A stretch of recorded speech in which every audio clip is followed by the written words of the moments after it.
അസ്സലാമു അലൈക്കും. എൻ്റെ പേര് അഷ്റഫ്. ഞാൻ കാക്കാഴത്ത് നിന്നാണ് വരുന്നത്. ഒരു ചെറിയ ചോദ്യം ചോദിക്കാനുള്ളത്,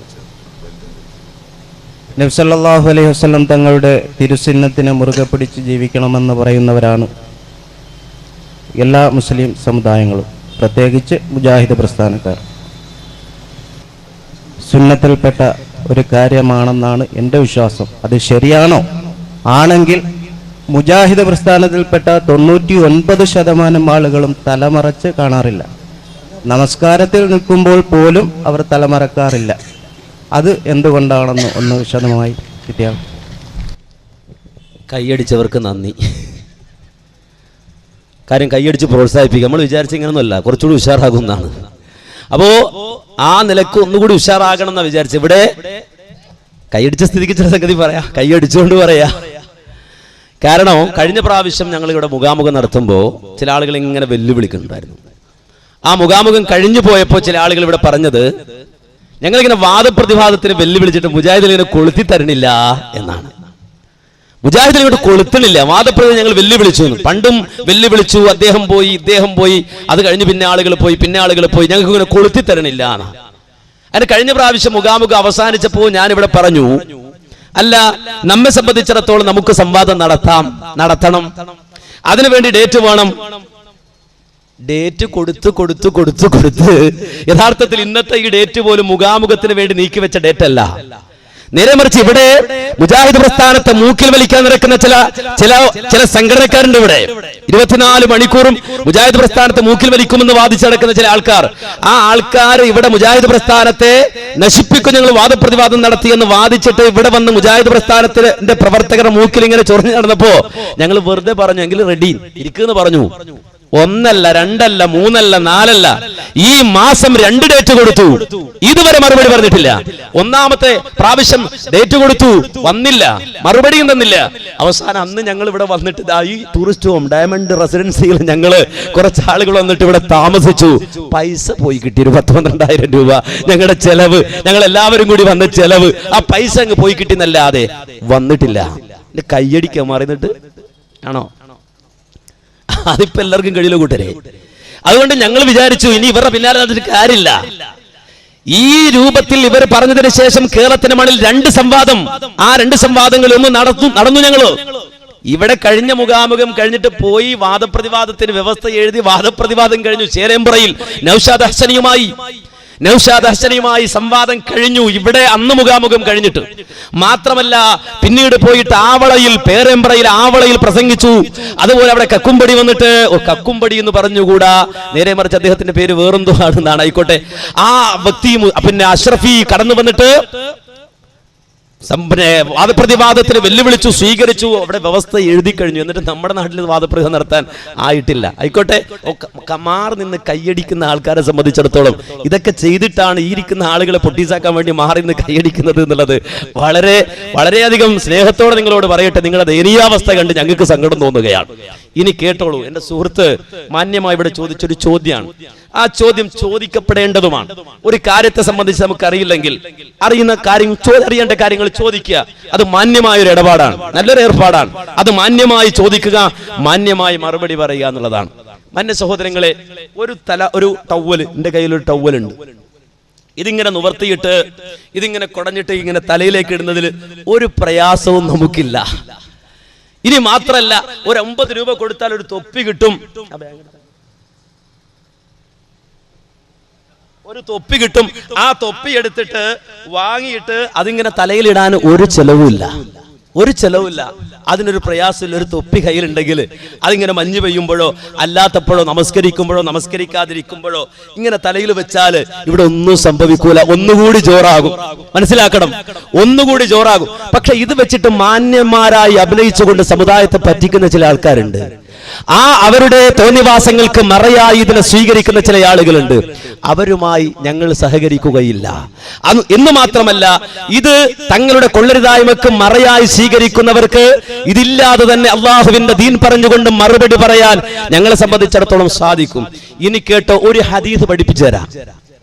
ഒരു ഹദീസ് ഹബീബ് മുഹമ്മദ് മുസ്തഫ സല്ലല്ലാഹു അലൈഹി വസല്ലമയുടെ സ്വഹാബത്ത് പ്രവാചകന്റെ അനുചരന്മാർ പഠിപ്പിച്ചു കൊടുത്ത ഒരു ഹദീസ്. ആ ഹദീസ് മുജാഹിദുകളെ സംബന്ധിച്ചിടത്തോളം ഇരുന്ന് പഠിച്ചവരാണെന്നത് കൊണ്ട് അവർക്ക് ആ മാതൃക വളരെ വ്യക്തമായി തന്നെയുണ്ട്. അവരത് സ്വീകരിക്കുന്നുണ്ട്. ആ സ്വീകരിക്കുമ്പോ വളരെ കൃത്യമായി കാണാം. ഇമാം ബുഖാരി തന്റെ സ്വഹീഹിൽ ഉദ്ധരിക്കുന്നു. ആ ബുഖാരി ഉദ്ധരിക്കുന്ന ഹദീസ് മഹാനായ ജാബിർ റളിയല്ലാഹു അൻഹു ഒരിക്കൽ നമസ്കരിക്കാൻ വേണ്ടി നിൽക്കുന്നു. ജാബിർ റളിയല്ലാഹു അൻഹു വന്നുകൊണ്ട് വഹുവ യുസല്ലി, അദ്ദേഹം നമസ്കരിക്കാൻ വേണ്ടി നിൽക്കുമ്പോൾ അദ്ദേഹത്തിന് മേൽ മുണ്ട് ഉണ്ട്, അദ്ദേഹത്തിന്റെ മേൽമുമ്പ് ഉണ്ട്, അദ്ദേഹം ധരിച്ചിട്ടുണ്ട്. അദ്ദേഹം അതെടുക്കുന്നു. അതെടുത്തിട്ടോ അടുത്തുള്ള അതേ മിൽജയിൽ അദ്ദേഹം തൂക്കി വെക്കുന്നു. എന്നിട്ട് നമസ്കരിക്കാൻ വേണ്ടി അദ്ദേഹം നിൽക്കുകയാണ്. നമസ്കരിക്കാൻ വേണ്ടി നിൽക്കുമ്പോ ആളുകൾ അതേ മഹാനായ ജാബിർ റളിയല്ലാഹു അൻഹുവിനോട് ചോദിക്കുകയാണ്, അല്ല, നിന്റെ വസ്ത്രം എന്തിനാ നീ മാറ്റിവെച്ചത്? നിന്റെ റിദാ എന്തിനാണ് നീ മാറ്റിവെച്ചത്? നമസ്കരിക്കുമ്പോഴല്ലേ അത് ധരിക്കേണ്ടത്? ഇത് നമസ്കരിക്കാൻ വേണ്ടി പള്ളിയിൽ വന്നിട്ട് അത് അവിടെ വരെ നീ അതിട്ട് വന്നിട്ട് അത് ഊരിയിട്ട് മാറ്റിവെച്ചത് എന്തിനാണ് എന്ന് മഹാനായ ജാബിർ റളിയല്ലാഹു അൻഹുവിനോട് ചോദിച്ചപ്പോ ജാബിർ റളിയല്ലാഹു അൻഹു പറഞ്ഞൊരു മറുപടി ഇമാം ബുഖാരി ഉദ്ധരിക്കുകയാണ്.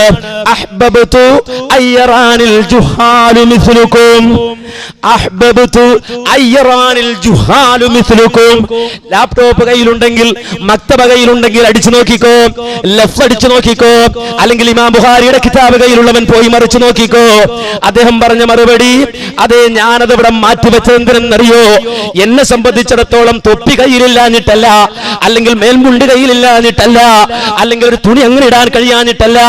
നേരെ മറിച്ച് അഹ്ബബ്തു അയ്യറാനിൽ ജുഹാലു മിസ്ലുക്കും, നിങ്ങളെപ്പോലെയുള്ള വിവരമില്ലാത്തവർ എന്നെ ഇങ്ങനെ കാണണമെന്ന് ഞാൻ ആഗ്രഹിക്കുന്നു. അഹ്ബബ്തു, ഞാൻ ഇഷ്ടപ്പെടുന്നു, അയ്യറാനി, എന്നെ കാണുന്നതിനെ, അൽ ജുഹാലു, വിവരമില്ലാത്തവർ, ജാഹിലുകളായ ആളുകൾ, മിസ്ലുക്കും, നിങ്ങളെ പോലെയുള്ള വിവരമില്ലാത്തവർ എന്നെ ഇങ്ങനെ കാണണമെന്ന് ഞാൻ ആഗ്രഹിച്ചത് കൊണ്ടാണ് ഉള്ളത് ഞാൻ അവിടെ അഴിച്ചു വെച്ചത് എന്ന് മഹാനായ ജാബിർ റളിയല്ലാഹു അൻഹു പറഞ്ഞത് ഇമാം ബുഖാരി ഉദ്ധരിക്കുന്നു. എന്ന് മാത്രമല്ല, എന്നിട്ട് അദ്ദേഹം നൽകുന്ന മറ്റൊരു വിശദീകരണമുണ്ട്. റഅയ്തുൻ നബിയ സല്ലല്ലാഹു അലൈഹി വസല്ലമ ഹാകദാ, തലപ്പാവ് ധരിച്ച് മാത്രമല്ല നബിയെ ഞങ്ങൾ കണ്ടിട്ടുള്ളത്, തലപ്പാവ് ധരിച്ചുകൊണ്ട് മാത്രം നബി നമസ്കരിച്ചു എന്നല്ല ഞങ്ങൾ മനസ്സിലാക്കിയിട്ടുള്ളത്. നബി സല്ലല്ലാഹു അലൈഹി വസല്ലമ തലപ്പാവ് ധരിച്ചിട്ടുണ്ട്. എന്നാൽ അല്ലാഹുവിന്റെ ഹബീബ് ഞാൻ ഇപ്പോഴുള്ളതുപോലെ ഇങ്ങനെ നിന്ന് നമസ്കരിക്കുന്നതും ഞാൻ കണ്ടിട്ടുണ്ട്. റഅയ്തുൻ നബിയ സല്ലല്ലാഹു അലൈഹി വസല്ലമ ഹാകദാ, അല്ലാഹുവിന്റെ റസൂൽ ഇങ്ങനെ ചെയ്യുന്നത് ഞാൻ കണ്ടിട്ടുണ്ട്. നോക്ക് നിങ്ങൾ, റഹ്മാനി തൊപ്പി വെച്ചിട്ടായിരിക്കുന്നത്. അദ്ദേഹത്തോട് ഞാൻ ചോദിച്ചു, എന്തേ തലപ്പാവ് എടുത്തില്ല? അദ്ദേഹം പറഞ്ഞ മറുപടി, ഇപ്പോ ഇവിടുന്ന് ഞാൻ ചോദിച്ചതാണ്, എന്തേ നിങ്ങൾ തലപ്പാവ് എടുത്തില്ല? അദ്ദേഹം പറഞ്ഞ പോലെ ഇന്നലെ അതേ പരിപാടി കഴിഞ്ഞ് വന്ന് അതല്പം മുഷിഞ്ഞത് കൊണ്ട് മാറ്റിവെച്ചതാണ്, അല്ലെങ്കിൽ തലപ്പാവ് കെട്ടിത്തന്നെ വരും. മാത്രമല്ല ഒരു ചോപ്പ് ഷാളും അദ്ദേഹത്തിനുണ്ടായിരുന്നു. ഞാനൊക്കെ ദറസിൽ പഠിക്കുമ്പോ, ആ ദറസിൽ പഠിക്കുന്ന കാലത്തും തലപ്പാവുണ്ട്, തൊപ്പിയുണ്ട്, മാത്രമല്ല ഷാളുണ്ട്, പർദ്ദമിട്ടു. അത് മാത്രമല്ല ഇസ്ലാം ദീൻ, അങ്ങനെ മാത്രമല്ല ഇസ്ലാമിലുള്ളത്. ഇതില്ലാതെയും ഹബീബ് സല്ലല്ലാഹു അലൈഹി വസല്ലം കടന്നു വന്നിട്ടുണ്ട്. മാത്രമല്ല കൂട്ടരെ, ഇസ്ലാമിന്റെ ചരിത്രം അറിയുമോ നിങ്ങൾക്ക്? ഇസ്ലാമിന്റെ ചരിത്രം വായിച്ചു നോക്കിക്കോ. ഇമാം ബുഖാരി തന്നെ ഉദ്ധരിക്കുന്ന ഹദീസാണ്. ജാബിർ റളിയല്ലാഹു അൻഹു തന്നെ ആ രംഗം ഓർമ്മിപ്പിക്കുന്നുണ്ട്. അദ്ദേഹം അതെ, എന്തേ നീ അത് അഴിച്ചു വെച്ചത് എന്ന് ചോദിച്ച ആളുകളോട് തിരിച്ചോദിച്ചിട്ടുണ്ട്. അല്ല, ഹബീബിന്റെ കാലഘട്ടത്തിൽ, നബി സല്ലല്ലാഹു അലൈഹി വസല്ലമയുടെ കാലഘട്ടത്തിൽ ഉടുക്കാൻ ഒരു തുണിയല്ലാതെ ഞങ്ങൾക്ക് പുതക്കാൻ എവിടുന്നായിരുന്നടോ തുണി? ഞങ്ങളെ സംബന്ധിച്ചിടത്തോളം വലിയ തലപ്പാവ് ധരിക്കാൻ എവിടുന്നായിരുന്നടോ തുണി എന്ന് ചോദിച്ച റിപ്പോർട്ടും കാണാൻ കഴിയുന്നുവെങ്കിൽ, റസൂലുള്ളാഹിന്റെ പിന്നിൽ നമസ്കരിച്ച ആളുകളെ സംബന്ധിച്ച് ഹദീസിന്റെ താളുകളിൽ കാണുന്നുണ്ടല്ലോ. അതേ ഇമാം ബുഖാരി തന്നെ ഉദ്ധരിച്ച ഹദീസ് ഉണ്ടല്ലോ. കാന റിജാലു യുസല്ലൂന മഅൻ നബി സല്ലല്ലാഹു അലൈഹി വസല്ലമ ആഖിദി ഉസ്രിഹിം അലാ അഅനാഖിഹിം. റസൂലുള്ളാഹിന്റെ അടുക്കലേക്ക് സ്വഹാബത്ത് വരികയാണ്. എന്നിട്ട് അവർ നമസ്കരിക്കാൻ നിൽക്കുകയാണ്. അവിടെ നോക്കുമ്പോൾ അവരിതാ ഒരു മുണ്ടെടുത്ത് വന്നിരിക്കുകയാണ്. നബി ചോദിക്കുകയാണ്, അല്ല, ഒരു മുണ്ടേ നിങ്ങൾക്കുള്ളൂ? ഒരേ ഒരു വസ്ത്രമേ നിങ്ങൾക്കുള്ളൂ? അവർ പറയുന്നു, അതേ നബിയെ, ഞങ്ങൾ ഉടുത്ത ഈ വസ്ത്രമല്ലാതെ ഞങ്ങൾക്ക് വേറെ വസ്ത്രമില്ല എന്ന് പറയുമ്പോ നബി പറയുന്നു, എങ്കിൽ അതൊന്ന് അഴിച്ചിട്ട് നിന്റെ പിരടിയൊന്ന് മറച്ചേക്കെന്ന് ഹബീബ് സല്ലല്ലാഹു സല്ലല്ലാഹു അലൈഹി വസല്ലം പറയാണ്, പിരടി മറക്കാൻ നബി പറയാണ്, ഒരു മുണ്ടുടുത്ത് വന്നവനോട് പറയുകയാണ്. ആ ഘട്ടത്തിൽ സഹാബത്ത് ഉടുത്ത മുണ്ട് ഉരിഞ്ഞിട്ട്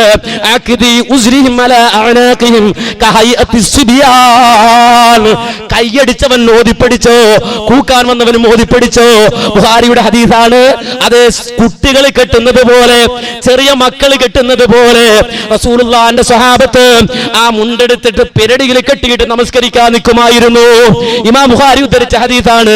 അങ്ങനെ പെരടിയിൽ മുണ്ടെടുത്തിട്ട് അവർ നമസ്കരിക്കാൻ നിൽക്കുമ്പോ, അവർ റുകൂഇൽ പോകുമ്പോ, സുജൂദിൽ പോകുമ്പോ, റസൂലുള്ളാഹിന്റെ കാലഘട്ടത്തിൽ ഹബീബിന്റെ പിന്നിൽ, അതേ നമസ്കരിക്കുന്ന സ്വഹാബത്തിന്റെ പിന്നിൽ സ്ത്രീകൾ നമസ്കരിച്ചിരുന്നു. അതുകൊണ്ട് തന്നെ സ്ത്രീകളോട് ഹബീബ് സല്ലല്ലാഹു അലൈഹി വസല്ലമ, ഇനി നിങ്ങൾ പള്ളിയിൽ തൽക്കാലം വരണ്ട, ഇവിടെയുള്ള ആളുകൾക്ക് ആവശ്യത്തിന് തുണി കിട്ടിയിട്ട് പള്ളിയിൽ വന്നാ മതി എന്നല്ല പറഞ്ഞത്. നേരെ മറിച്ച് സ്ത്രീ ജനങ്ങളോട്, സ്വഹാബാ വനിതകളോട് നബി സല്ലല്ലാഹു അലൈഹി വസല്ലം പറയുന്നു, ലാ തർഫഅന റൂസകുന്ന ഹത്താ യസ്തവിയ റിജാലു ജുലൂസാ. പുരുഷന്മാരെ നേരെ ഇരുന്നു എന്ന് ഉറപ്പിച്ചിട്ടല്ലാതെ സ്ത്രീകളെ നിങ്ങൾ തല ഉയർത്തരുതെന്ന് എന്റെയും നിങ്ങളുടെയും നേതാവ് ഹബീബ് മുഹമ്മദ് മുസ്തഫ സല്ലല്ലാഹു അലൈഹി വസല്ലം പറയുകയാണ്. അല്ലടാ, അവർക്ക് എവിടുന്നായിരുന്നു ഇതിന് മാത്രം തുണി? എവിടുന്നായിരുന്നു? ഇനി നിങ്ങൾ കേൾക്കണോ, അത് ഇസ്ലാമിന്റെ ആദ്യ കാലഘട്ടത്തിലാണോ മൗലവി? സംശയം കൽബിൽ ഇങ്ങനെ തുടിക്കുന്നുവല്ലേ? ഇസ്ലാമിന്റെ ആദ്യകാലത്തെ അവസ്ഥയായിരിക്കും പറയുന്നത് എങ്കിൽ കേട്ടോ. ഉഹുദിൽ വഫാത്തായ മഹാനാണ് മഹാനായ മുസ്അബ് ഇബ്നു ഉമൈർ റളിയല്ലാഹു അൻഹു. ആ മുസ്അബ് ഇബ്നു ഉമൈർ റളിയല്ലാഹു അൻഹു ഉഹുദിന്റെ രണാങ്കണത്തിൽ പടഞ്ഞു ഷഹീദായ വ്യക്തിത്വമാണെങ്കിൽ ആ മുസ്അബ് ആരായിരുന്നു? ഒരു കാലഘട്ടത്തിൽ മക്കയുടെ മണ്ണിൽ യുവകോമളനായി നടന്ന മഹാനായ മുസ്അബ് റളിയല്ലാഹു അൻഹു, വലിയ സുഗന്ധം പൂശി നടന്നിരുന്ന മുസ്അബ് റളിയല്ലാഹു അൻഹു, ഉടയാടകൾ ഓരോ മണിക്കൂർ അനുസരിച്ചുകൊണ്ട് മാറി നടന്നിരുന്ന മഹാനായ മുസ്അബ് റളിയല്ലാഹു അൻഹു ആ ഉഹുദ് രണഭൂമിയിൽ ഷഹീദായി കിടക്കുമ്പോ നബി സല്ലല്ലാഹു അലൈഹി വസല്ലമ മുസ്അബ് റളിയല്ലാഹു അൻഹുവിന്റെ സമീപത്തേക്ക് ചെല്ലുമ്പോ, അതേ അദ്ദേഹം ഷഹീദായി കിടക്കുന്ന കണ്ടിട്ട് ഹബീബ് ചോദിക്കുകയാണ്, മുസ്അബിന് കഫം പുടവയുണ്ടോ? മുസ്അബിന് കഫം പുടവയുണ്ടോ എന്ന് ചോദിക്കുമ്പോ, അതേ ആ സഹാബത്ത് നബിയോട് പറയുകയാണ്, നബിയെ മുസ്അബ് ഉടുത്ത മുണ്ടുണ്ട്. നബി ചോദിക്കുന്നു, അല്ല വേറെ ആരുടെയെങ്കിലും കയ്യിൽ അതേ സ്വതക്ക നൽകാനുണ്ടോ? ഈ നിൽക്കുന്ന എന്റെ സഹാബത്തിൽ ആരെങ്കിലും രണ്ട് മുണ്ടുള്ളവരുണ്ടോ? എന്റെ മുസ്അബിന് കഫം പുടവയായി ഉപയോഗിക്കാൻ രണ്ട് വസ്ത്രമുള്ളവരുണ്ടോ എന്ന് ചോദിക്കുമ്പോ, അല്ലാഹുവിന്റെ ദീനിന് വേണ്ടി ജീവൻ കൊടുക്കാൻ തയ്യാറായ സഹാബത്ത് ഒരു തുണി കൊടുക്കാൻ മടിക്കുമോ കൂട്ടരെ? ആ സഹാബത്ത് മുഖത്തോട് മുഖം നോക്കി പറയുകയാണ്, യാ റസൂലല്ലാഹ്, അല്ലാഹുവിന്റെ റസൂലേ, ഞങ്ങൾ ഉടുത്ത വസ്ത്രമല്ലാതെ രണ്ടാമതൊരു വസ്ത്രം ഞങ്ങൾക്കില്ല എന്ന് പറയുമ്പോ, ഒരു കാലഘട്ടത്തിലെ യുവകോമളനായിരുന്ന മുസ്അബ് ഇബ്നു ഉമൈർ കഫം പുടവ ഇല്ലാഞ്ഞിട്ട് നബി സല്ലല്ലാഹു അലൈഹി വസല്ലം പറഞ്ഞു, മുസ്അബ് ഉടുത്ത തുണി ഉരിഞ്ഞിട്ട് അദ്ദേഹത്തിന് കഫം പുടവയായി ഉപയോഗിക്കണേ എന്ന് പറയുമ്പോ, മഹാനായ മുസ്അബ് റളിയല്ലാഹു അൻഹു അദ്ദേഹത്തിന്റെ മയ്യിത്തിനെ കഫം പുടവ എടുത്ത് വലിച്ചിടുമ്പോ, മുഖത്തേക്ക് വലിച്ചിടുമ്പോ കാലുപുറത്താണ്, കാലിലേക്ക് വലിച്ചിടുമ്പോ തലപുറത്താണ്. നബി സല്ലല്ലാഹു അലൈഹി വസല്ലമയുടെ കണ്ണിൽ നിന്ന് കണ്ണുനീര് ധാരധാരയായി ഒഴുകുകയാണ്. കാരണം മുസ്അബിനെ ഹബീബിനറിയാം, മുസ്അബ് ജീവിച്ചത് എങ്ങനെയെന്ന് ഹബീബിനറിയാം. അവസാനം കണ്ണുപൊത്തി നബി സല്ലല്ലാഹു അലൈഹി വസല്ലമ പറഞ്ഞ മറുപടി, മുസ്അബിന്റെ തലമൂട് നിങ്ങൾ ആ തുണി കൊണ്ട് തലമൂടിയിട്ട് കാലിൽ പുല്ല് പറിച്ചിട്ട് അത് കഫം പുടവയായി വെച്ചിട്ട് മറമാടൂ മുസ്അബിനെ എന്ന് ലോകത്തിന്റെ നേതാവ് ഹബീബ് മുഹമ്മദ് മുസ്തഫ സല്ലല്ലാഹു അലൈഹി വസല്ലം ആ മുസ്അബിന്റെ കാര്യത്തിൽ പറഞ്ഞു എന്ന ചരിത്രം കേട്ടവരെ, ആ മുസ്അബ് അതേ വലിയൊരു നീളക്കുപ്പായവും വലിയൊരു തലപ്പാവും ഒക്കെ ധരിച്ചു നടന്ന ആളായിരുന്നുവെന്ന് ധരിച്ചുവോ? അവർക്കുണ്ടെങ്കിൽ ധരിക്കാൻ പ്രശ്നമില്ല. ഒരാൾ തൊപ്പി വെച്ച് വന്നാലും തലപ്പാവ് വെച്ച് വന്നാലും ഒരു പ്രശ്നവുമില്ല, തടസ്സമില്ല. ആർക്കും തൊപ്പി വെക്കാം. 70 രൂപ കൊടുത്താൽ തൊപ്പി കിട്ടും, അവന് തലമറക്കാം. ഇനി അതല്ല, ഒരു ഷാള് വാങ്ങി 150 കൊടുത്തൊരു ഷാള് വാങ്ങിയാൽ നന്നായി തലപ്പാവ് ആയി ധരിക്കാം. ഇനി അതല്ല എങ്കിൽ ഒരു 250 300 കൊടുത്താൽ ആ ചുമന്ന തട്ടം കിട്ടും, അത് വാങ്ങിയിടാം. അങ്ങനെ ഒരാൾ അലങ്കരിച്ചുകൊണ്ട് അലങ്കാരത്തോടെ സുന്ദരനായ ഒരു പൂവൻ കോഴി അലങ്കരിച്ചു വരുന്നത് പോലെ അലങ്കാരത്തോടെ വന്നാലും ഒരു പ്രശ്നവും ഇസ്ലാമിക ലോകത്തില്ല കേട്ടോ. ഇനി ഒരാൾ സാധാരണ വേഷം ധരിച്ചുകൊണ്ട് വന്നാലും അവരെ നോക്കിയിട്ട് നീ ആരടാ, നീ എന്തടാ ഇങ്ങനെ എന്ന് ചോദിക്കണ്ട. ഒരു സാധാരണക്കാരായ മനുഷ്യൻ, സാധാരണക്കാരനായ ഒരു മനുഷ്യൻ ആ സാധാരണ വേഷത്തിൽ കടന്നു വന്നാലും അവനെ പുച്ഛിക്കാൻ നിൽക്കണ്ട, അവനെ അപമാനിക്കാൻ നിൽക്കണ്ട, അവന്റെ നേരെ തുറച്ചു നോക്കാൻ നിൽക്കണ്ട. അതിനവനുള്ള അവകാശം അല്ലാഹുവിന്റെ റസൂൽ അള്ളാന്റെ ദീനിൽ വകവെച്ച് കൊടുത്തിട്ടുണ്ട്. അള്ളാന്റെ ദീനിൽ വകവെച്ചു കൊടുത്തതാണ്, പടച്ചിറപ്പിന്റെ ദീനിൽ വകവെച്ചു കൊടുത്തതാണ്. എന്നാൽ ഇന്ന് സമൂഹത്തിന്റെ മുന്നിൽ ആടെ ആഭരണങ്ങൾ അണിഞ്ഞിട്ട് ഉസ്താദ് വരികയാണ്, ഖാദിയാരി വരികയാണ്, ഒന്നും വേണ്ട, ആകെ 770 ചെലവാക്കിയാൽ 150 ചെലവാക്കിയാൽ പിന്നെ അവൻ വന്ന് പറയുന്നത് മുഴുവനും മതാണ്, ദീനാണ്. അല്ല, അവനെ മതം പറയൂ, അവനെ ദീൻ പറയൂ, ആളിയാരാണ്. ഈ നിലപാട് മാറണം. നബിയുടെ സ്വഹാബത്ത്, ആ സ്വഹാബത്തിന്റെ കാലത്ത് നബി തലപ്പാവ് വെച്ചതുണ്ട്, ഞങ്ങൾക്ക് പ്രശ്നമില്ല, തലപ്പാവ് വെക്കാം. ഇനി അതല്ല, മഹാനായ ജാബിർ റളിയല്ലാഹു അൻഹു പഠിപ്പിക്കാൻ അല്ലാതെയും നബി നമസ്കരിച്ചിട്ടുണ്ട്, അതും ഹദീസിലുള്ളതാ, അതുമുണ്ട്, രണ്ടുമുണ്ട്. അതുകൊണ്ട് ഒരാൾ വേണമെങ്കിൽ പൈസ ഉള്ളവൻ തൊപ്പി വെച്ചോട്ടെ, ഇനി അതല്ല ഓയിലുള്ളവൻ തലയിൽ കെട്ടിക്കോട്ടെ, ഇതൊന്നും ഇല്ല, ഒരാൾ വെറുതെ നമസ്കരിക്കുന്നുവെങ്കിൽ നമസ്കരിച്ചോട്ടെ, മെക്കിട്ട് കയറരുത്. എന്നാൽ അതിന്റെ ഫളായിലുകൾ, തലപ്പാവ് വെച്ചാൽ അതിന്റെ ശ്രേഷ്ഠതകൾ പറയുന്ന റിപ്പോർട്ടുകൾ ഉണ്ടല്ലോ, അതിനെ സംബന്ധിച്ച് ഇസ്ലാമിക ലോകത്തെ പണ്ഡിതന്മാർ പറഞ്ഞു, ലം അജിദ് ഫീ ഫളലിൽ അമാമ ഹദീസൻ മർഫൂഅൻ സ്വഹീഹൻ വകുല്ലു മാ ജാഅ ഫീഹി ഫഹിയ ഇമ്മാ ളഈഫ വഇമ്മാ മൗദൂഅ. ഇമാം തുർമുദിയുടെ ശറഹ് എടുത്ത് പരിശോധിച്ചു നോക്ക്. അദ്ദേഹത്തിന്റെ ആ ഗ്രന്ഥത്തിന്റെ, അദ്ദേഹത്തിന്റെ ഹദീസ് ഗ്രന്ഥത്തിന്റെ ശറഹ് എടുത്ത് പരിശോധിക്ക്. അത് ലം അജിദ് ഫീ ഫളലിൽ അമാമ, തലപ്പാവിന്റെ ഫളൽ പറയുന്ന, ശ്രേഷ്ഠത പറയുന്ന ഒരു ഹദീസും അത് ഞാൻ കണ്ടിട്ടില്ല.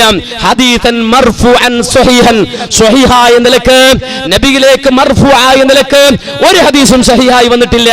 എന്നാൽ ചില റിപ്പോർട്ടുകൾ വന്നതോ വകുല്ലു മാ ജാഅ ഫീഹി ഫഹിയ ഇമ്മാ ളഈഫ വഇമ്മാ വന്ന റിപ്പോർട്ടുകൾ, ആ വന്ന റിപ്പോർട്ടുകൾ പരിശോധിച്ചാൽ ഒന്നുകിൽ അത് ദഈഫായിരിക്കും, അല്ലെങ്കിൽ അത് കെട്ടിയുണ്ടാക്കിയ മൗദൂആയ ഹദീസായിരിക്കും. ഈ നിലക്കല്ലാതെ അമാമത്തിന്റെ, തലപ്പാവിന്റെ ഫളായിൽ അതിന്റെ ശ്രേഷ്ഠത വിവരിക്കുന്ന ഹദീസുകൾ വന്നിട്ടില്ല എന്ന് വിശാരദന്മാരായ പണ്ഡിതന്മാർ പറഞ്ഞത് പഠിച്ചിട്ടാണ് ഞങ്ങൾ വരുന്നത്. കൂക്കാൻ വന്നവരല്ല, ദീൻ പറയാൻ വന്നവരാണ്. അത് പറഞ്ഞത് പഠിച്ചിട്ടാണ് പറയുന്നത്. അപ്പോ വളരെ കൃത്യമാണ് ഇസ്ലാമിന്റെ നിലപാട്. അതുകൊണ്ട് സുഹൃത്ത് മനസ്സിലാക്കിയിട്ടുള്ളത്, ഇത് വെച്ചാൽ മാത്രമേ ഇസ്ലാമിന്റെ സുന്നത്ത്, നബിയുടെ ചര്യ കിട്ടുള്ളൂ എന്നാണ് അദ്ദേഹം മനസ്സിലാക്കിയത്. അല്ല, നബി സല്ലല്ലാഹു അലൈഹി വസല്ലമയെ സംബന്ധിച്ചിടത്തോളം സ്വഹാബത്തിന്റെ ജീവിതം എടുത്ത് പരിശോധിച്ചാലും ഇതൊന്നുമില്ലാതെയും അവർ നടന്നിട്ടുണ്ട്, അവർ ജീവിച്ചിട്ടുണ്ട്. അവർ മരിക്കുന്ന നേരത്ത് പോലും അതേ ഒന്നിൽ കൂടുതൽ വസ്ത്രമില്ലാതെ അവർ വിഷമിച്ചിട്ടുണ്ട്. ഇതൊക്കെ സ്വഹാബത്തിന്റെ ജീവിതത്തിൽ സംഭവിച്ചു പോയതാണ്. ഇനി ഇതെല്ലാം ഉണ്ടായപ്പോഴും ജാബിർ റളിയല്ലാഹു അൻഹു വന്നിട്ട് അതേ അദ്ദേഹത്തിന്റെ ആ അലങ്കാര വസ്ത്രങ്ങൾ മുഴുവനും മാറ്റി വെച്ചിട്ട് നേരെ പള്ളിയിലേക്ക് കയറി നിന്നപ്പോ ചില ആളുകൾക്ക് സംശയം തോന്നി, ഇങ്ങനല്ലല്ലോ സാധാരണ ഇമാം നിൽക്കാൻ വരുന്ന ആൾക്കാർ, ഇങ്ങനല്ലല്ലോ വരേണ്ടത്, ഇങ്ങനല്ലല്ലോ ഇമാം നിൽക്കേണ്ടത്. അവർ ചോദിച്ചു, സുഹൃത്ത് ചോദിച്ചതുപോലെ ചോദിച്ചപ്പോൾ മഹാനായ ജാബിർ റളിയല്ലാഹു അൻഹു പറഞ്ഞു കൊടുത്തു, റഅയ്തു നബിയ സല്ലല്ലാഹു അലൈഹി വസല്ലമ ഹകദാ, നബിയെ ഇങ്ങനെയും ഞങ്ങൾ കണ്ടിട്ടുണ്ട്. അതറിയാത്ത ആളുകൾക്ക് അദ്ദേഹം പഠിപ്പിച്ചു കൊടുക്കുന്നുമുണ്ട്. അതുകൊണ്ട് തന്നെ ഒരാളെ സംബന്ധിച്ചിടത്തോളം ആ വിഷയത്തിലെ നിലപാട് ഇതാണ്. അതുകൊണ്ട് ആ നിലപാട് മുജാഹിദ് പ്രസ്ഥാനം പഠിച്ചു പ്രവർത്തിക്കുന്നു എന്നേ ഉള്ളൂ. അത് മനസ്സിലാക്കിയവന് കാര്യം ഗ്രഹിക്കാൻ സാധിക്കും എന്നാണ് അതിനെ സംബന്ധിച്ച് ചുരുക്കി സൂചിപ്പിക്കാനുള്ളത്. വിഷയവുമായി ബന്ധമില്ലെങ്കിലും അദ്ദേഹം ചോദിച്ച സ്ഥിതിക്ക് പറഞ്ഞതാണ്. ഇത് വിഷയത്തിൽ ബന്ധപ്പെട്ട ചോദ്യങ്ങൾ ചോദിക്കുക. ആദ്യം ഞാനിത് പറഞ്ഞാൽ ഉത്തരവില്ലാത്തതുകൊണ്ടാണെന്ന് തെറ്റിദ്ധരിച്ച് അങ്ങനെ കൂക്കാൻ നിൽക്കും. അതുകൊണ്ടാണ് ഞാൻ മറുപടി പറഞ്ഞിട്ട് പറയുന്നത്. വിഷയവുമായി ബന്ധപ്പെട്ട ചോദ്യങ്ങൾ മാക്സിമം ചോദിക്കുക. അസ്സലാമു അലൈക്കും. എൻ്റെ പേര് ഹസൈൻ എന്നാണ്. ഞാൻ കായംകുളത്തിനടുത്തുള്ള വന്നികപ്പള്ളി എന്ന് പറയുന്ന സ്ഥലത്ത് നിന്ന് വരുന്നു. എൻ്റെ വിഷയം, ഞാൻ ഏകദേശം ഒരു 2 കൊല്ലമായതേ ഉള്ളൂ ശക്തമായ സുന്നി പ്രസ്ഥാനങ്ങളുടെ യൂണിറ്റ് തല നേതൃത്വങ്ങളിൽ നിന്ന വ്യക്തിയാണ്. എനിക്കിപ്പോൾ 34 വയസ്സുണ്ട്. ഞാൻ 2 കൊല്ലങ്ങളിലായി മാറി ചിന്തിച്ചു. നിങ്ങളുടെയൊക്കെ പ്രഭാഷണങ്ങൾ കേൾക്കുന്നു, കാണുന്നു, വരുന്നു, പങ്കെടുക്കുന്നു.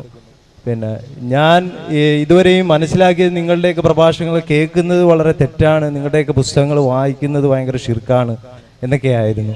പിന്നെ പക്ഷേ ഞാൻ എൻ്റെ ജീവിതത്തിൽ ചെയ്തതാണ് ഇപ്പോൾ കൂടുതൽ ഷിർക്കുകൾ.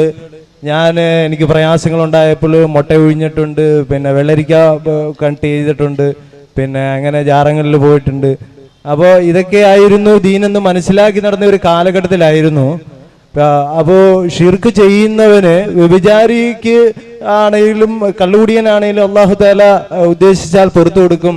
പിന്നെ ഷിർക്ക് ചെയ്ത ഒരാള് കെലിമ ചൊല്ലാതെ ഇസ്ലാം ആകുമോ? എനിക്കിനി വീണ്ടും കെലിമ ചെല്ലേണ്ടി വരുമോ?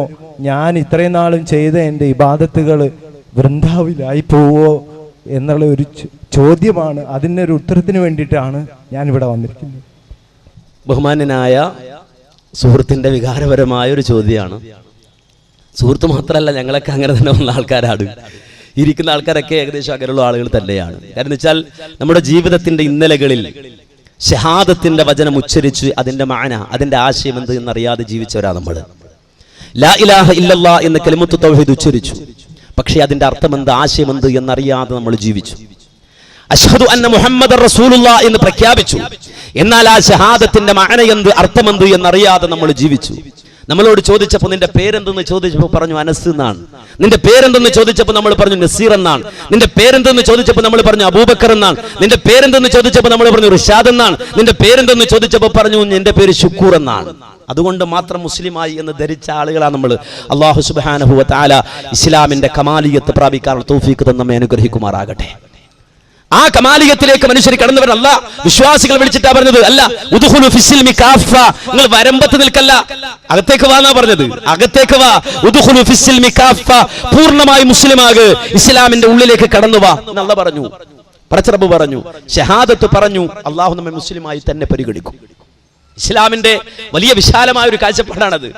ഒരാൾ ഷഹാദത്തിന്റെ ലഫ്ദ് പറഞ്ഞാൽ അതവൻ പ്രഖ്യാപിച്ചാൽ അവൻ മുസ്ലിമാണ്. അന്ന് മുതൽ അവൻ മുസ്ലിമാണ്. ഒരു വേളയിൽ അവന്റെ ഖൽബിൽ ആ വിശ്വാസം കടന്നു കയറിയിട്ടില്ലെങ്കിൽ പോലും ഖുർആൻ പറഞ്ഞു, എന്താ പറഞ്ഞത്? ഖാലത്തിൽ അഅറാബു ആമന്നാ, അറാബികളായ ഗ്രാമീണരായ ചില ആളുകൾ അവർ ഇസ്ലാമിക സമൂഹത്തെ നോക്കിയപ്പോ അവിടെ സക്കാത്തിന്റെ മുതലുണ്ട്, ഒനീമത്ത് സ്വത്തുണ്ട്, നല്ല വരുമാനം കിട്ടും എന്ന് വിചാരിച്ചിട്ട് അവർ നേരെ കടന്നു വന്നിട്ട് അവർ പറഞ്ഞു ആമന്നാ, ഞങ്ങൾ മുഅ്മിനീങ്ങളാണ്, ഞങ്ങളും മുഅ്മിനീങ്ങളാണെന്ന് അറാബികൾ പറഞ്ഞപ്പോ അല്ലാഹ് അവരെ വിളിച്ചിട്ട് പറഞ്ഞു, നിങ്ങൾ അങ്ങനെ പറയരുത്, നിങ്ങൾ എങ്ങനെ പറയരുത്, ആമന്നാ മുഅ്മിനീങ്ങൾ എന്ന് നിങ്ങൾ പറയരുത്. നേരെ മറിച്ച് വലാകിൻ ഖൂലു അസ്ലംനാ, ഞങ്ങൾ മുസ്ലിമാന്ന് പറഞ്ഞോ, മുഅ്മിനാണെന്ന് പറയരുത്. മുസ്ലിമാകാൻ വളരെ എളുപ്പമാണ്. അഷ്ഹദു അല്ലാ ഇലാഹ ഇല്ലല്ലാഹ് വ അഷ്ഹദു അന്ന മുഹമ്മദർ റസൂലുള്ളാഹ് എന്ന് ഏതൊരാൾ ഇവിടെ വെച്ചുകൊണ്ട് പ്രഖ്യാപിച്ചുകൊണ്ട് ഇസ്ലാമിലേക്ക് കടന്നു വന്നാലും ആ സെക്കൻഡ് മുഴുവനും അവൻ മുസ്ലിം സൊസൈറ്റിയിൽ ജീവിക്കുന്നവൻ തന്നെയാണ്. അതുകൊണ്ടാണ് മുനാഫിക്കുകൾ നബിയുടെ കൂടെ ഉണ്ടായിരുന്നു. മുനാഫിക്കുകളായ ആളുകൾ നബിയുടെ കൂടെ ഉണ്ടായിരുന്നു, നബിയുടെ പള്ളിയിൽ ഉണ്ടായിരുന്നു. ഒരിക്കലും അവർ മുഅ്മിനീങ്ങളല്ല എന്ന് ഖുർആൻ പറഞ്ഞതാണ്. വമിനന്നാസി മൻ യഖൂലു ആമന്നാ ബില്ലാഹി വബിൽ യൗമിൽ ആഖിരി വമാ ഹും ബിമുഅ്മിനീൻ, അല്ലാഹുവിൽ വിശ്വസിക്കുന്നു ഞങ്ങൾ, അതുപോലെ പരലോകത്തിൽ വിശ്വസിക്കുന്നു ഞങ്ങൾ എന്ന് പറയുന്ന ചില ആളുകൾ മനുഷ്യരുടെ കൂട്ടത്തിലുണ്ട്. വമാ ഹും ബിമുഅ്മിനീൻ, അവർ മുഅ്മിനീങ്ങളല്ല. അല്ലാഹ് മുനാഫികളെ പറ്റി പറഞ്ഞതാണ്. പക്ഷേ അവരെ ഇസ്ലാമിക സൊസൈറ്റിയുടെ പുറത്ത് നിർത്തിയില്ല, അള്ളാഹുവിന്റെ റസൂലിന്റെ പള്ളിയിൽ നിർത്തി. മാത്രമല്ല യുദ്ധത്തിന് പോകുമ്പോ പോലും മുനാഫിക്കുകൾ കൂടെ കയറി പോകാറുണ്ടായിരുന്നു. ഗനീമത്ത് സ്വത്ത് വീതിക്കുമ്പോ മുനാഫിക്കുകൾ വന്ന് വാങ്ങിപ്പോകാറുണ്ടായിരുന്നു. സക്കാത്തിന്റെ മുതൽ അവരെ സ്വീകരിച്ചു പോകാറുണ്ടായിരുന്നു. അവരെ മുസ്ലിമായി തന്നെ പരിഗണിച്ചിട്ടുണ്ടെങ്കിൽ അഷ്ഹദു അല്ലാ ഇലാഹ ഇല്ലല്ലാഹ് വ അഷ്ഹദു അന്ന മുഹമ്മദർ റസൂലുള്ളാഹ് എന്ന് പ്രഖ്യാപിച്ചാൽ മുസ്ലിമായി കഴിഞ്ഞു. എന്നാൽ പിന്നീട് വിശ്വാസപരമായ അബദ്ധവനുണ്ട്. അവനെ സംബന്ധിച്ചിടത്തോളം അള്ളാഹുവിന്റെ ഉലൂഹിയത്തിലും റുബൂബിയത്തിലും അവന്റെ അസ്മാഉ വസിഫാത്തിലും ഒക്കെയുള്ള വിശ്വാസം പൂർണ്ണമായില്ല. പിന്നീട് അവരെ സംബന്ധിച്ചിടത്തോളം അവർക്കത് മനസ്സിലായി, അവർ അതിലേക്ക് കൺവെർട്ട് ചെയ്യുകയാണെങ്കിൽ, അവർ ആ തൗഹീദിലേക്ക് വരികയാണെങ്കിൽ അവർ തൗബ ചെയ്യുക പടച്ച റബ്ബിനോട്, പശ്ചാത്തപിക്കുക റബ്ബിനോട്, എന്നിട്ടാ മടങ്ങി വരേണ്ടത്. അതിന് ഒരുപാട് തെളിവുകൾ ഇസ്ലാമിക ലോകത്തുണ്ട്. നമ്മൾ മാത്രമല്ല, നേരെ മറിച്ച് ഇസ്ലാമിക ലോകം കണ്ട വിശാരദന്മാരായ പണ്ഡിതന്മാർ വരെ എത്രത്തോളം അള്ളാഹുവിന്റെ വിശ്വാസത്തിൽ അബദ്ധം സംഭവിച്ച വിശ്വാസം പറയുന്ന അബുൽ ഹസനുൽ അശ്ശരി റഹിമഹുല്ലാഹ്. ഏതാ അശ്ശരി? നമ്മുടെ നാട്ടിൽ സാധാരണ പറയും, ഈ നാട്ടിലുള്ള ആളുകൾ ഒന്നുകിൽ അശ്ശരി ആകണം അല്ലെങ്കിൽ മാതുരീദി ആകണം. രണ്ട് തരീഖത്തിലൊന്ന്, ഒന്നുകിൽ അശ്ശരി തരീഖത്ത് അല്ലെങ്കിൽ മാതുരീദി തരീഖത്ത്. ആ അശ്ശരി തരീഖത്തിന്റെ ഇമാമായ അബുൽ ഹസനുൽ അശ്ശരി, അദ്ദേഹം 40 കൊല്ലം മുഅ്തസിലിയായി ജീവിച്ച ആളാണ്. അള്ളാഹുവിന്റെ സിഫത്തുകളെ നിഷേധിച്ചുകൊണ്ട് നമ്മുടെ നാട്ടിലെ അശ്ശരിയാക്കൾ എന്ന് ജീവിക്കുന്നത് പോലെ ജീവിച്ച ആളാണ് മഹാനായ അബുൽ ഹസൻ അശ്ശരി. മുഅ്തസിലിയായി ജീവിച്ചു എന്ന് മാത്രമല്ല, അപ്പോ അദ്ദേഹം മുഅ്തസിലിയായി ജീവിച്ച് 40 കൊല്ലം ജീവിച്ചിട്ട് ഒരു ദിവസം അദ്ദേഹത്തിന്റെ കൽബിൽ തോന്നുകയാണ്, സുബ്ഹാനല്ലാഹ്, എനിക്ക് ഈ വിശ്വാസം, ഞാൻ കൊണ്ടു നടക്കുന്ന ഈ വിശ്വാസം ശരിയാണോ? ഞാൻ കൊണ്ടു നടക്കുന്ന ഈ വിശ്വാസം ശരിയാണോ? അദ്ദേഹത്തിന്റെ കൽബിൽ ഒരു ചിന്ത കടന്നു വരുന്നു. അദ്ദേഹം ഇതാ ആളുകൾക്കിടയിൽ നിന്ന് ഒഴിഞ്ഞു പോവുകയാണ്. അബുൽ ഹസൻ അശ്ശരി ചില്ലറക്കാരനല്ല, നേരെ മറിച്ച് അക്കാലഘട്ടത്തിൽ വാഗ്വാദങ്ങളിലൂടെ തന്റെ എതിരാളികളെ അതേ ബുദ്ധിപരമായി തന്നെ തകർത്തെറിഞ്ഞ അബുൽ ഹസൻ അശ്ശരി 40 കൊല്ലം മുഅ്തസിലിയായി ജീവിച്ചിട്ട് നേരെ അവിടെ നിന്ന് എഴുന്നേറ്റുകൊണ്ട് മടങ്ങിപ്പോവുകയാണ്. അപ്പോ നേരെ മടങ്ങിപ്പോയിട്ട് 15 ദിവസം മാറി ജീവിച്ചു. 15 ദിവസം അദ്ദേഹം ഖുർആൻ എടുത്ത് കയ്യിൽ വെച്ചു, ഹദീസുകൾ എടുത്ത് കയ്യിൽ വെച്ചു. ആ ഖുർആനും ഹദീസും കയ്യിലെടുത്ത് വെച്ചിട്ട് ഇതാ അദ്ദേഹം 15 ദിവസം ഇരുന്ന് പഠിച്ചു, അള്ളാഹുവിന്റെ കലാമ് വായിച്ചു, ഹബീബിന്റെ വചനം വായിച്ചു. നോക്കുമ്പോ സുബ്ഹാനല്ലാഹ്, 40 കൊല്ലം ഞാൻ പറഞ്ഞത് തെറ്റായിരുന്നല്ലോ റബ്ബേ, 40 കൊല്ലം ഞാൻ പ്രസംഗിച്ചത് വഴികേടായിരുന്നല്ലോ അല്ലാ, 40 കൊല്ലം ഞാൻ എഴുതിയ ലേഖനങ്ങൾ മുഴുവനും അള്ളാഹുവേ വഴിപിഴച്ച ലേഖനങ്ങളായിരുന്നല്ലോ, നിന്റെ സിഫത്തുകളെ നിഷേധിക്കുന്ന, നിന്റെ സിഫത്തുകളെ തള്ളിപ്പറയുന്ന ലേഖനങ്ങളായിരുന്നല്ലോ റബ്ബേ ഞാൻ എഴുതിയിരുന്നത് എന്ന് മഹാനായ അബുൽ ഹസൻ അശ്ശരി ചിന്തിച്ചിട്ട് നേരെ അദ്ദേഹം 15 ദിവസത്തെ പഠനത്തിന് ശേഷം ഇറങ്ങി വരികയാണ്. എങ്ങോട്ടാ വരുന്നത്? അദ്ദേഹം ബസ്രയിലേക്ക് വന്നു. ഖറജയിലെ ജാമിഉൽ ബസ്ര, ബസ്രയിലെ ജാമിഅയിലേക്ക് അഥവാ അവിടുത്തെ ജുമുഅത്ത് പള്ളിയിലേക്ക് വന്നു. ഫസൈദൽ മിമ്പർ, എന്നിട്ട് മിമ്പറിലേക്ക് കയറി. ബഅദ സ്വലാത്തുൽ ജുമുഅ, വെള്ളിയാഴ്ച ദിവസം ആളുകളെല്ലാം പള്ളിയിൽ വന്ന സമയത്ത് ആ നാട്ടിലെ മഹല്ലില് ആബാലവൃദ്ധ ജനങ്ങളും അള്ളാഹുവിന്റെ പള്ളിയിൽ വന്ന ആ ജുമുഅയുടെ നേരത്ത് ജുമുഅ നമസ്കാരത്തിന് ശേഷം മിമ്പറിലേക്ക് കയറിയിട്ട് മഹാനായ അബുൽ ഹസൻ അശ്ശരി പ്രഖ്യാപിക്കുകയാണ്, മഅശറന്നാസ്, ഓ ജനങ്ങളെ, ഞാൻ നിങ്ങളുടെ അടുക്കൽ നിന്ന് 15 ദിവസങ്ങൾ മാറിയല്ലോ, കുറച്ചു ദിവസങ്ങൾ ഞാൻ മാറി നിന്നല്ലോ, ഞാൻ പഠിക്കുകയായിരുന്നു, ചിന്തിക്കുകയായിരുന്നു, എന്റെ വിശ്വാസത്തെ ഞാനൊന്ന് അവലോകനം ചെയ്യുകയായിരുന്നു. അങ്ങനെ ഞാൻ പഠിച്ചപ്പോൾ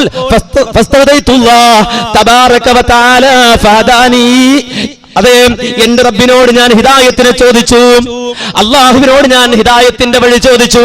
അള്ളാഹുവേ, ഈ അബുൽ ഹസൻ പിഴച്ച മാർഗത്തിലാണെങ്കിൽ അള്ളാഹുവേ നേരായ ഹിദായത്തിന്റെ വഴി എനിക്ക് കാണിച്ചു തരണേ എന്ന് പടച്ച റബ്ബിനോട് പ്രാർത്ഥിച്ചിട്ട് ഞാൻ ഇങ്ങനെ പഠിച്ചു. മനസ്സിലാക്കിയപ്പോ ഫഹദാനി, അള്ള എനിക്ക് ഹിദായത്ത് തന്നുപോയി, പടച്ച റബ്ബിന്റെ കൽബിലേക്ക് വെളിച്ചം തന്നുപോയി. അതുകൊണ്ട് ഈ അബുൽ ഹസൻ അശ്ശരി പറയട്ടെ, വൻ ഖലഅതു മിൻ ജമീഇ മാ കുന്തു അഅതഖിദു, ഞാൻ ഇതുവരെ വിശ്വസിച്ച മുഴുവൻ വിശ്വാസങ്ങളും ഈ അബുൽ ഹസൻ ദൂരേക്ക് വലിച്ചെറിയുകയാണ്. ഇന്ന് വരെ ഞാൻ കൊണ്ടു നടന്ന മുഴുവൻ വിശ്വാസങ്ങളെയും ദൂരേക്ക് വലിച്ചെറിയുകയാണ് എന്ന് പറയുമ്പോ അദ്ദേഹം ധരിച്ച മേൽക്കുപ്പായം അദ്ദേഹം ഊരിയെടുത്തിട്ട് അതിങ്ങനെ ചുരുട്ടിയിട്ട് കമൻ ഖലഅതു മിൻ സൗബി ഹാദാ, എന്റെ ഈ കുപ്പായം ദൂരേക്ക് വലിച്ചെറിയുന്നത് പോലെ അതെ ഇതുവരെ ഞാൻ എഴുതിയതും ഞാൻ പറഞ്ഞതും അള്ളാഹുവിന്റെ സിഫത്തുകളെ നിഷേധിച്ചതും ഞാൻ പ്രസംഗിച്ചതും ദൂരേക്ക് വലിച്ചെറിയുന്നു എന്ന് അതേ അബുൽ ഹസൻ അശ്ശരി ലോകത്തോട് പ്രഖ്യാപിച്ചുവെങ്കിൽ സഹോദരങ്ങൾ മനസ്സിലാക്കണം, അത് തൗബയുടെ പ്രകടനമാണ്, അബദ്ധം സംഭവിച്ചു പോയവന്റെ പ്രകടനമാണ്. അതേ പരസ്യമായി ജനങ്ങളോട് പറഞ്ഞുകൊണ്ട് തൗഹീദിന്റെ സുന്ദരമായ വിധാനത്തിലേക്ക് അദ്ദേഹം കടന്നു വന്നിട്ട് ലോകത്തിൽ അദ്ദേഹം നിഷേധിച്ച മുഴുവൻ കാര്യങ്ങളും അദ്ദേഹം എഴുതി സമർപ്പിച്ചു. അല്ലാഹുവിന്റെ സിഫത്തിനെ സംബന്ധിച്ച് അതേ അശ്ശരിയാക്കൾ പറയുന്നത് പോലെ, നമ്മുടെ മദ്രസയിൽ അഖീദ കിതാബിൽ പഠിപ്പിക്കുന്നത് പോലെ, സമസ്തക്കാരൻ പറയുന്നത് പോലെ പറയാൻ പാടില്ല. നമ്മുടെ മക്കളെ സമസ്തയുടെ മദ്രസകളിൽ പഠിപ്പിക്കുന്നത് പോലെ പഠിപ്പിക്കാൻ പാടില്ല. ആ വിശ്വാസം മുഅ്തസിലത്തിന്റെ വിശ്വാസമാണ്, അശ്അരിയത്തിന്റെ പേരിൽ കൊണ്ടുവന്ന വിശ്വാസമാണ്. ആ വിശ്വാസത്തെ റദ്ദ് ചെയ്തുകൊണ്ട് മഹാനായ അബുൽ ഹസൻ അശ്ശരി അദ്ദേഹത്തിന്റെ ജീവിതത്തിന്റെ അവസാനം അൽ ഇബാന അൻ ഉസൂലുദ് ദിയാന എന്ന അദ്ദേഹത്തിന്റെ ഗ്രന്ഥം രചിച്ചുകൊണ്ട് അതുവരെ അദ്ദേഹം പറഞ്ഞ പിഴച്ച വാദങ്ങൾക്ക് അദ്ദേഹം തന്നെ മറുപടി എഴുതി സമർപ്പിക്കുകയാണ്. മാന്യമുഅ്മിനെ മനസ്സിലാക്കണം, വലിയൊരു ഉത്തരവാദിത്തമാണത്. ലോകത്ത് കഴിഞ്ഞു പോയ ഉലമാക്കൾ മുഴുവനും നടത്തിയിട്ടുണ്ട്. ഞാനിവിടെ സിഹറിന് വേണ്ടി അബൂബക്കർ നസാബ് മറുപടി പറയാൻ എഴുന്നേറ്റ് നിൽക്കുമ്പോ ബുഖാരിയിലെ ഹദീസ് അതിനെ കുറിച്ച് അദ്ദേഹം ഇങ്ങനെ പറയുമ്പോ പറഞ്ഞിട്ട് തീരുന്നില്ല. അതിന് മാത്രം അദ്ദേഹം അതിനെ സംബന്ധിച്ച് പഠിച്ച് അതേ ഗ്രന്ഥങ്ങൾ പരിശോധിച്ച് എഴുതി വെച്ച നോട്ട് അതിൽ നിന്ന് ഒന്ന് മാത്രമാണ് അദ്ദേഹത്തിന്റെ കയ്യിലേക്ക് എടുത്തു കൊടുത്തത്. അത്രമാത്രം അദ്ദേഹം പഠിച്ചിട്ട് ആ ചോദ്യത്തിന് മറുപടി ഇങ്ങനെ ഒന്നിന് പിറകെ ഒന്നായി വിശദീകരിക്കാനുള്ള അദ്ദേഹത്തിന്റെ വെമ്പൽ നിങ്ങൾ ശ്രദ്ധിച്ചിട്ടുണ്ടോ? എന്തുകൊണ്ടെന്നറിയുമോ? ജീവിതത്തിന്റെ ഒരു വേളയിൽ ഇത് നിഷേധിച്ചു പോയി അദ്ദേഹത്തോട് ചില ആളുകൾ പറഞ്ഞുപോയി. അദ്ദേഹത്തിന് ചില ആളുകൾ വിശദീകരണം നൽകിയപ്പോ അത് ശരിയാണെന്ന് വിചാരിച്ച് അങ്ങനെ വിശദീകരിച്ചു പോയ ആള് പിന്നീട് ഗ്രന്ഥങ്ങൾ പരതുന്നു, തെളിവുകൾ പരിശോധിക്കുന്നു, ഹദീസുകൾ നോക്കുന്നു. അത് അല്ലാഹുവിന്റെ കലാമ് വെച്ച് പരിശോധിക്കുമ്പോ കൃത്യമായത് ബോധ്യപ്പെടുമ്പോ ഒരു അറപ്പുമില്ലാതെ ജനങ്ങളുടെ മുന്നിൽ വന്നിട്ട് ഉറക്കെ പറയുകയാണ്, യഥാർത്ഥ വിശ്വാസം ഇതാണ്, യഥാർത്ഥ തൗഹീദ് ഇതാണ്, യഥാർത്ഥ ഇസ്ലാം ഇതാണ്, യഥാർത്ഥ ദീൻ ഇതാണ്. അത് പറഞ്ഞുകൊണ്ട് ചെയ്തു പോയതിൽ തൗബ ചെയ്യുക. ഞങ്ങളെല്ലാം അങ്ങനെ തന്നെയാണ്. ചില ആളുകൾ ഞങ്ങളോട് ചോദിക്കും, നിങ്ങൾ മൗലിദ് ഓതിയിട്ടില്ലേ മൗലവി? കെ എം മൗലവി പോലും മൗലിദ് ഓതിയിട്ടില്ലേ? ഇ കെ മൗലവി മൗലിദ് ഓതിയിട്ടില്ലേ? നിങ്ങൾ മൗലിദ് ഓതിയിട്ടില്ലേ? അതുപോലെ തന്നെ നിങ്ങളുടെ കുടുംബക്കാർ മൗലിദ് ഓതിയിട്ടില്ലേ? എല്ലാവരും ഓതിയിട്ടുണ്ടാകും. പക്ഷേ അത് വേണ്ട എന്ന് തീരുമാനിക്കുന്നത് എന്തുകൊണ്ടാണ്? അവിടെ ആ മൗലിദ് കഴിച്ചിട്ട് കിട്ടുന്ന ആ ഭക്ഷണത്തിന് രുചി കുറഞ്ഞു പോയത് കൊണ്ടല്ല, കൈമടക്ക് കുറഞ്ഞു പോയത് കൊണ്ടല്ല, നേരെ മറിച്ച് അതുമായി ജീവിച്ചാൽ അല്ലാഹുവിന്റെ ആ അജലങ്ങെത്തുമ്പോ, പടച്ചവന്റെ അജലെത്തുമ്പോ, അള്ളാന്റെ വിളി വരുമ്പോ, ആ റബ്ബിന്റെ സവിധത്തിലേക്ക് മടങ്ങുമ്പോ, നാളെ ഹബീബിന്റെ മുന്നിലെത്തുമ്പോ ആ റസൂലുള്ളാഹിന്റെ മുന്നിൽ തല ഉയർത്തി നിൽക്കാൻ എനിക്കും നിങ്ങൾക്കും സാധിക്കില്ല, ഒരാൾക്കും കഴിയില്ല എന്നതുകൊണ്ട് അതിൽ നിന്ന് തൗബ ചെയ്ത് മടങ്ങുക എന്ന നിലപാടാണ് നമ്മൾ സ്വീകരിച്ചത്. ആ നിലപാടാണ് സ്വീകരിക്കേണ്ടത്. ലോകത്തെ മുൻഗാമികളും ആ മാർഗം തന്നെയാണ് സ്വീകരിക്കേണ്ടത്. അപ്പോൾ ഷഹാദത്ത് ചെല്ലേണ്ടതുണ്ടോ? എപ്പോഴും ഷഹാദത്തിന്റെ വചനം ആർക്കും ചെല്ലാം. ഷഹാദത്ത് എപ്പോഴും പുതുക്കുക ഒരു പ്രശ്നമില്ല. ഷഹാദത്തിന്റെ വചനം പറയാൻ പാടില്ലാത്തല്ല. ഓരോ ബാങ്കിലും നമ്മൾ പറയേണ്ട അശ്ഹദു അല്ലാ ഇലാഹ ഇല്ലല്ലാഹ് വഅശ്ഹദു അന്ന മുഹമ്മദ റസൂലുള്ളാഹ്. ഷഹാദത്തിന്റെ വചനം എപ്പോഴും പറയാം. പക്ഷേ ഇതിന്റെ പേരിൽ ഞാനിതാ പുതിയ മുസ്ലിം ആകുന്നു എന്ന് മൗദൂദി പറഞ്ഞതുപോലെ, ഞാനിതാ പുതിയ മുസ്ലിം ആകുന്നു, പുതിയ ഷഹാദത്ത് കലിമ ചെല്ലുന്നു എന്ന് പറഞ്ഞ് അതിന്റെ പേരിൽ ഷഹാദത്ത് കലിമ ചെല്ലേണ്ടതില്ല. കാരണം അശ്ഹദു അല്ലാ ഇലാഹ ഇല്ലല്ലാഹ് വഅശ്ഹദു അന്ന മുഹമ്മദ റസൂലുള്ളാഹ് എന്ന ഷഹാദത്തിൽ നിന്നുകൊണ്ടാണ് അതിനെതിരെ നമ്മൾ ചെയ്തത്. ഷഹാദത്തിൽ നിന്നുകൊണ്ടാണ് അതിനെതിരെ ചെയ്തത്. അതുകൊണ്ട് ആ തെറ്റിയതിൽ നിന്ന് നേരായ മാർഗത്തിലേക്ക് നിന്ന് അള്ളാഹുവിനോട് ആത്മാർത്ഥമായി തൗബ ചെയ്യുക. അള്ളാഹു സുബ്ഹാനഹു വ തആല ആ നിലക്ക് അള്ളാഹുവിന്റെ ഈ ഹിദായത്തിന്റെ വഴിയിൽ ഉറച്ചു നിന്നുകൊണ്ട് പ്രവർത്തിക്കാനുള്ള തൗഫീഖ് തന്ന് നാം ഏവരെയും അനുഗ്രഹിക്കുമാറാകട്ടെ. അസ്സലാമു അലൈക്കും. എൻ്റെ പേര് ഷാജഹാൻ. ഞാൻ തൃക്കുന്നപ്പുഴ വില്ലേജിലാണ് താമസിക്കുന്നത്. ഇന്ന് നമ്മുടെ കേരളത്തിലും ഔട്ട് ഓഫ് സ്റ്റേറ്റ്, കേരളത്തിൻ്റെ പുറത്തുള്ള സ്റ്റേറ്റുകളിലും ഈ ചില വ്യക്തികൾ അനാഥാലയങ്ങൾ, അതായത് ജീവിതത്തിൻ്റെ ഒരു സുഖലോലുപന്മാരായി ജീവിക്കാൻ വേണ്ടി ചില ബിസിനസ് മൈൻഡോടുകൂടി അനാഥാലയങ്ങൾ നടത്തുന്നുണ്ട്. അപ്പം അള്ളാഹുവിൻ്റെയും റസൂലുള്ളാഹിയുടെയും ഭാഷയിൽ ദീനിലെ കള്ളന്മാരാരാണ്? അവരെ എങ്ങനെയാണ് നമ്മൾക്ക് തിരിച്ചറിയാൻ കഴിയുന്നത്? ഒരു സംശയമാണ്. ദീനിലെ കള്ളന്മാർ ഖുർആൻ തന്നെ പറഞ്ഞു, അറൈതല്ലദീ യുകദ്ദിബു ബിദ്ദീൻ ഫദാലിക്കല്ലദീ യദ്ഉൽ യതീം. ചോദ്യകർത്താവിന് ഉത്തരം അറിയാഞ്ഞിട്ടല്ല, ആ ഉത്തരം ഒന്ന് ആളുകൾ കേട്ടോട്ടെന്ന് വിചാരിച്ചാകും അദ്ദേഹം ചോദിച്ചത്. അപ്പൊ മതത്തിലെ കള്ളൻ ആരാണെന്ന് അല്ലാഹു ചോദിച്ചു. അറൈതല്ലദീ യുകദ്ദിബു ബിദ്ദീൻ, മതത്തിലെ കള്ളൻ ആരാണെന്ന് നിനക്കറിയുമോ? ഫദാലിക്കല്ലദീ യദ്ഉൽ യതീം, അവൻ അനാഥകളെ തള്ളിവിടുന്നവരാണ്, അനാഥകളെ പരിഗണിക്കാതെ വിടുന്നവരാണ്. എന്നാൽ വേറൊരു രംഗം അനാഥകളെ പരിഗണിക്കുന്നു എന്ന പേരിൽ അനാഥകളുടെ സമ്പത്ത് കൊള്ളയടിക്കുന്ന ചില കുത്തക മുതലാളിമാർ നമ്മുടെ നാട്ടിലുണ്ട്, മതമുതലാളിമാർ നമ്മുടെ നാട്ടിലുണ്ട്. സ്വാഭാവികമാണ്. അത്തരം ആളുകൾ ഉള്ളപ്പോൾ അത്തരം ആളുകളെ നമ്മൾ എതിർക്കുകയും അതുപോലെ തന്നെ ആ ആളുകളെ നമ്മൾ നേരെയാക്കുകയും ചെയ്യേണ്ടത് നമ്മുടെ ബാധ്യതയാണ്. ഇന്ന് ചില ആളുകൾ, ചില സ്ഥാപനങ്ങൾ തന്നെ, ഒരു മുല്യാര് തന്നെ നിലകൊള്ളുന്നത് പല സ്ഥാപനങ്ങൾ ഉണ്ടാക്കിയിട്ടാണ്. സ്ഥാപനങ്ങൾ ഉണ്ടായാൽ അതിന് വരുമാനം ഉണ്ടാകണമെങ്കിൽ അതിന് സ്വാഭാവികമായും ഒരു യതീംഖാന എന്ന് പറഞ്ഞാൽ യതീമിന്റെ പേരിൽ ആളുകൾ സംഭാവന ചെയ്യും. അങ്ങനെ അതൊരു വരുമാന മാർഗമാക്കി മാറ്റാം എന്ന് ചിന്തിക്കുന്ന ആളുകൾ നമ്മുടെ നാട്ടിലുണ്ട്. ആ ആളുകൾ യതീംഖാനകളെ ദുരുപയോഗം ചെയ്യുന്നുമുണ്ട്. എന്നാൽ യതീംഖാന എന്ന ഒരു സംവിധാനം അത് വളരെ വ്യവസ്ഥാപിതമായി തന്നെ കേരളത്തിന്റെ മണ്ണിൽ നിലനിൽക്കുന്നുമുണ്ട്. യതീമിന്റെ മുതൽ തിന്നുന്നവനോ ഖുർആൻ പറഞ്ഞു, ഇന്നല്ലദീന യഅകുലൂന അംവാലൽ യതാമാ ളുൽമ ഇന്നമാ യഅകുലൂന ഫീ ബുതൂനിഹിം നാറാ.